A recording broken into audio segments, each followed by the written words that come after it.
for checking them and check it out. Now, Sosa Velli is back, ladies and gentlemen. Now he's dissing all his kids. The Chirac Baphomet, he's back and he want war. Now, listen, before Sosa, he was really an inspiration for all these new little nigglets, okay? Before they went left, before they start popping their fucking booties on stage, rocking all type of colored weave, all type of yaki in their motherfucking head, like Beanie Siegel said. These niggas have gone left, okay? Sosa's looking at his kids and like, these niggas ain't inspired by me, is it? Now, technically, have we seen the change? But we've definitely seen a change in content, okay? Back in the 90s, even the 2000s, we heard rappers rap about being kingpins, okay? They were bosses. Everybody want to be Tony Montana. Everybody want to be El Chapo. Everybody want to be motherfucking Pablo Escobar. Nowadays, these niggas want to be Tyrone Biggums from motherfucking The Chappelle Show. These niggas are fiends. Lil Wayne planning to take all the Young Money artists, I don't think it'll happen. I mean, first of all, I don't think there's nobody trying to sign fucking Gutta, right? I don't think nobody's really trying to just see what's up with Bow Wow. However, his roster on Young Money is kind of impressive. Just the fact that you got Drake and Nicki on there, that's impressive enough. And even Tyga, even though Tyga's been saying he's independent, which we know he isn't because there's a contract, Negro. You the back, the right. Not only that, she looked like she had a fucking bread basket on top of her head. Looks like it's one of those situations that reminds me of, somebody playing NBA 2K and you catch a mean L, the one that really stings because you really thought you were going to win, probably were talking shit behind the scenes.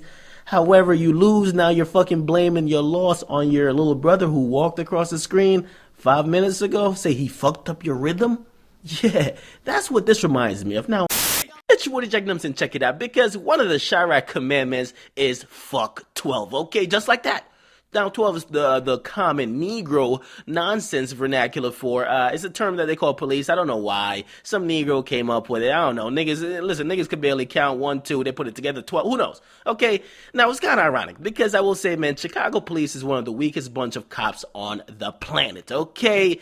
Now, the savages, they run shit in Chicago. Okay. The crime rate's out of fucking control. The commissioner of police don't know what the fuck to do half the time. They're sleeping on the force. And to be honest, they really just come to collect bodies. Now, the thing is, man, I've done multiple stories where the savages actually chased the cops off the block, but this time, the police actually looked like they were trying to do their job. Now, this is the reports I got, right? Apparently, they were on some type of block, who knows, somebody's world, okay, right? They're probably there smoking on a pack, sipping lane, okay, 30s up, okay, 30s in their pockets, okay, they in the field by the drill. Now, basically, just Sosa, they wasn't hit the ops with the llamas. They wasn't out here really fucking niggas' mamas. They wasn't doing nothing that Sosa was doing. No one was gonna confirm it because they love each other. But finally, Remy Ma has kicked the motherfucking door down. She dropped a scathing diss over the Ether instrumental where she's breaking down Nicki Minaj like a motherfucking ounce of weed. Now, I have to let y'all know, okay, you better stay your ass inside and lay on the ground with your hand in your ears and pray the savages don't catch you, okay? Make no mistake about it, because I don't want you guys to misconstrue because of my tone of my voice, because I'm just trying to paint the picture of what's really going on in this community. Because Comcast, okay, it's an internet service, an internet company, and a TV company, they actually came under fire this week because citizens of Chirac complained that they kept canceling a bunch of appointments that were actually set for in Inglewood, Chirac. Okay, basically, they blacked out a bunch of dates. Anytime somebody would be like, okay, we're booking this day, could you guys come out? They would be like, no, we can't come out that day. Basically, they realized that the violence in the area was getting so wild, they're like, yo, listen, we're anticipating shootouts, bombings, grenades, drive-bys. We're anticipating a lot of fuckery. We're not even going to send the repair people or the technicians out there. So, okay, so just tough it out. We can't get out there on our normal schedule because you guys are living in a fucking war zone. If you think about it, and I'm like, this is it's a lot of evidence. If you think about it, Young Thug got a hubby, he got a bae, and he got a lover. I mean, shit, fuck being gay. This nigga is a professional thought. I mean, my whole thing is that, listen, fuck all this ambiguity. There's nothing wrong if Young Thugalicious is really on that throw that boy pussy. There's nothing wrong if he's actually gay. Physical CDs, listen, seismic flop.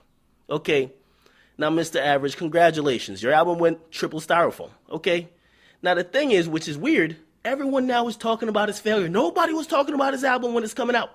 But now that he flopped, everyone's talking about his failure. Now, why is that, right? Because you know how it goes. Listen, a hater will be quiet about your success, but they'll celebrate your failures. Is everybody really just hating on Mr. Average?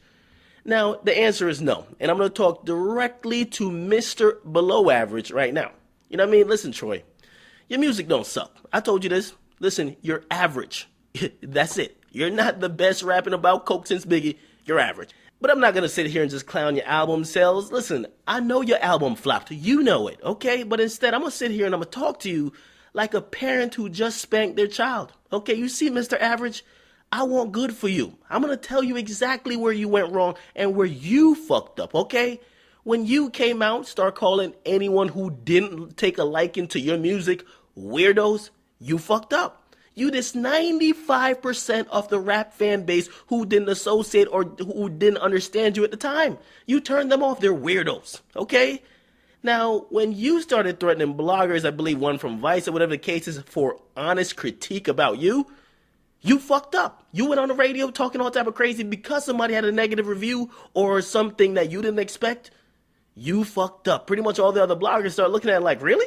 Really? So if we don't co-sign you, we're going to get what? Okay, it's a wrap. Now, when you got jealous of a rapper that was named McConan, that he didn't like your remix to his song, right? And he said it on Twitter, and you allegedly orchestrated him getting assaulted, you fucked up, okay? Now, Troy, if you haven't noticed by now, okay, you're fucking up, all right? You can't. To me, it's clear that Gucci Mane ain't a rational person. And that's somebody I don't want to get in his way. This nigga's on Twitter auctioning off Waka Flocka, which is his protege, the nigga who used to be like his right-hand man a couple years ago. He's auctioning off his rap contract like somebody trying to sell their old car on Craigslist. He's just doing it on Twitter. He said, who wants to buy this nigga? What the fuck are these niggas talking about? Man, get off the record. Man, the producer should smack you. Get out of the booth. What the fuck are you talking about? You not about that life. Move to Europe, go to Africa. You need to find like 42 virgins. You need to go strangle a Siberian husky with your bare fucking hands, drink some goat piss, and just become Muslim. He actually wrote the song. Troy, congratulations on a nice song. The song's pretty catchy, man, right? For a broke nigga like me, when I do get paid every 3 months, I turn up to All About the Money. Actually, I turn up to the Young Thug and T.I. song and this song. This is kind of cool.